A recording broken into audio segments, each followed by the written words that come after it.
Our 1/4-inch plywood back has square corners.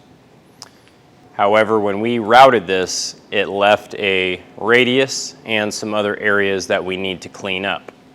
Using a chisel and a mallet, we can very carefully work those corners square.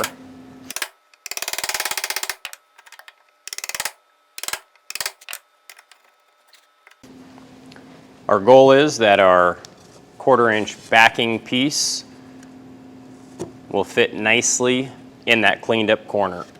And at the top of our project, we're going to bring this straight rabbet cut all the way out.